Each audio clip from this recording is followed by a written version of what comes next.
Hello, this is Gabriel Arruda, and we're here talking about the top 3 autoimmune toxins found in your kitchen. They're probably sitting in your kitchen right now. And what I'm about to show you are the top 3 toxins that have been proven to be linked to and to cause autoimmune diseases. So when you think of the word toxin, what do you think of?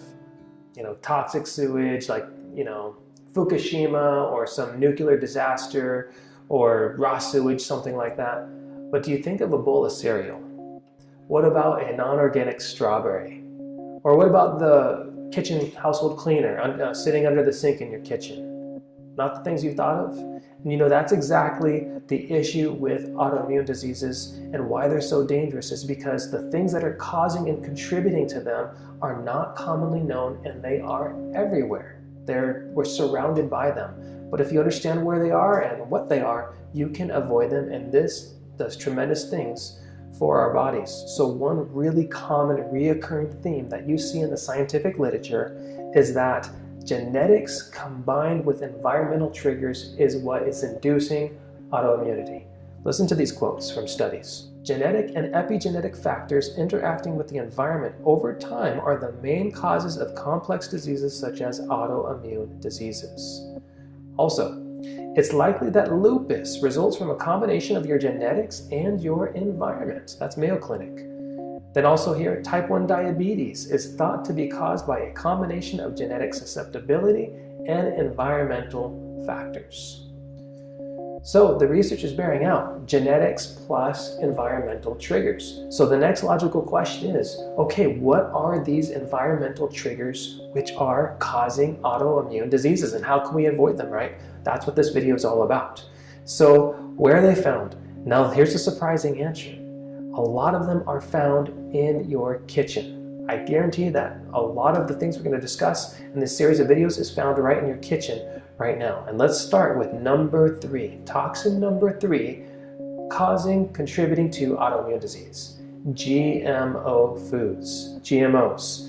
What are GMOs? GMO stands for genetically modified organisms. And these are plants that have had their DNA altered to withstand deadly doses of herbicides and pesticides. They've been modified at a genetic level to pretty much be able to endure poisons. And this artificial modification of the plant involves combining the DNA of plants, animals, and bacteria and viruses in creating organisms that simply do not occur in nature through normal cross-breeding methods. And the purpose of this is just for these plants to be able to withstand deadly doses of these herbicides and pesticides. So is there a link with GMOs and autoimmune diseases?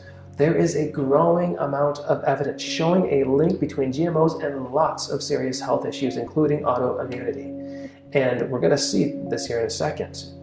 But GMOs really have 2 issues that makes them very, very dangerous. Number 1 is that they're drenched in a poisonous chemical called glyphosate through the pesticide Roundup.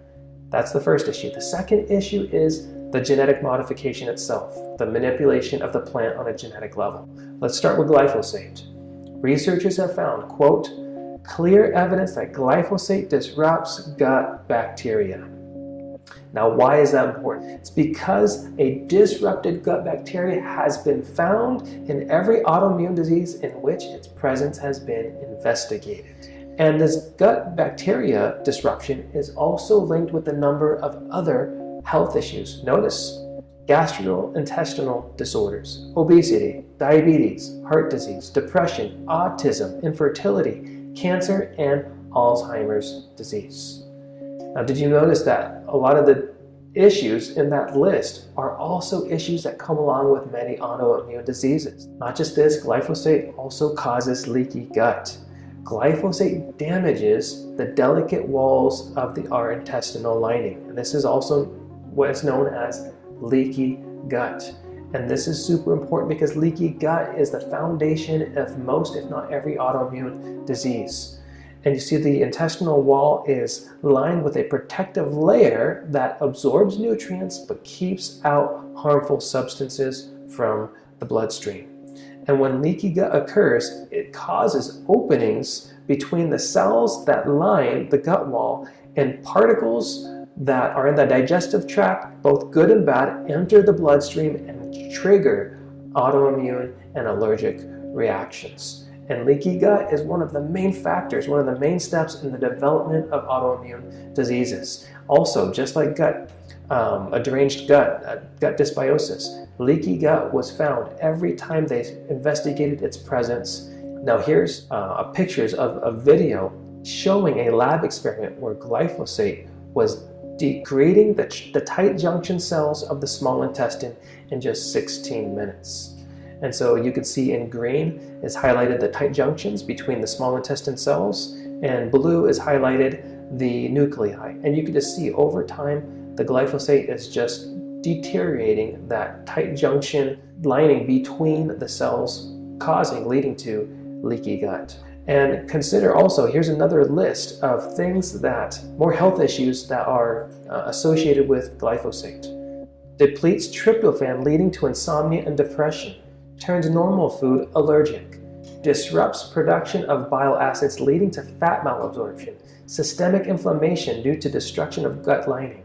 And you look down the list over and over and over, all these things, deficiencies, liver and kidney disease, all these things are things that are commonly found with autoimmune patients.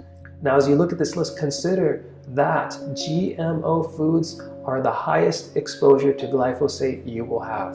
GMO foods have the highest concentration of glyphosate. Interesting, glyphosate was also used in the chemical warfare weapon called Agent Orange. So this is a chemical warfare weapon we used in Vietnam. I actually have a distant cousin who died because he got exposed to Agent Orange in Vietnam. So think about this. We're using glyphosate in chemical warfare in the 60s, and we're putting it all over our food in the 90s. Does that sound like a good idea? Doesn't sound too smart, does it? So another example of GMOs causing intestinal damage can be found in GM corn, genetically modified corn.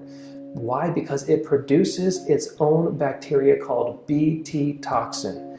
And Bt toxin is designed to kill insects. And the way it does this it's designed to explode their stomachs when they sink their little bug teeth into a piece of corn. And that's how it's to protect itself. That's how it's supposed to kill off the bugs.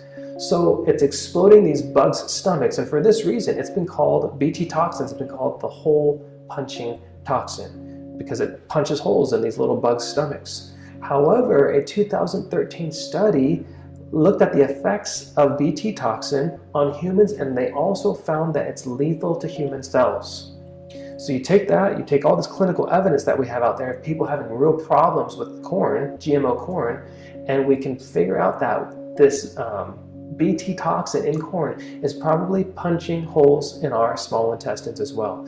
So the first problem is the glyphosate and the insecticide also that's inserted in corn. Problem number 2, the genetic engineering of the GMO foods themselves. So besides glyphosate, just the genetic modification done to the plant has its own set of problems.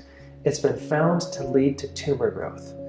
It's been very difficult to get GM companies to perform unbiased scientific research on their own products. However, a 9-week study was done on rats, and it was performed, and they concluded GMOs have no adverse effects on animals and probably not humans as well. However, France decided to do the same study, feeding GMO food to rats, but instead of limiting the study to 9 weeks, which is an incredibly short study, they expanded it from 9 to 24 months. What happened? These poor little rats formed tumors a third the size of their bodies. They had severe liver damage, they had digestive problems. As a matter of fact, several of these rats had to be euthanized because the tumors were so large and so uncomfortable that the rats were obviously in pain. And as a result of this study, France asked a European-wide ban on GMOs. Let's look at GM soy. GM soy has a link to Parkinson's disease. Does anyone want Parkinson's disease? Also, GM soy has up to 7 times higher increased amounts of a soy allergen called trypsin inhibitor, leading potentially to more soy allergies. But this is interesting.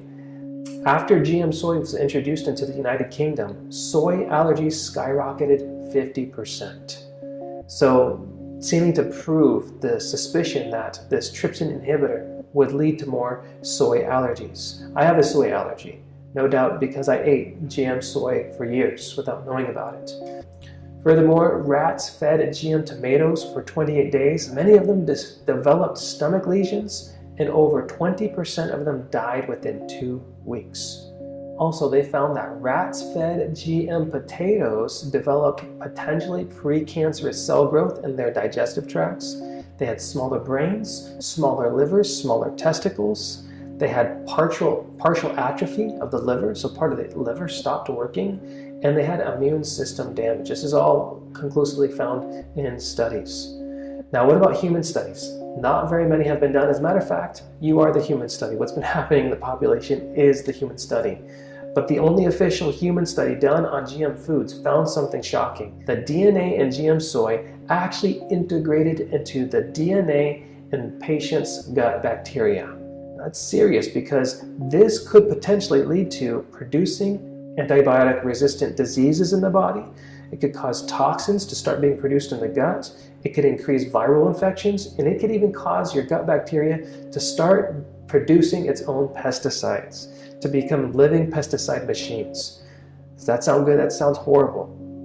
So as you look at just this list, there is problem after problem done in animal and even some human studies with GMO foods.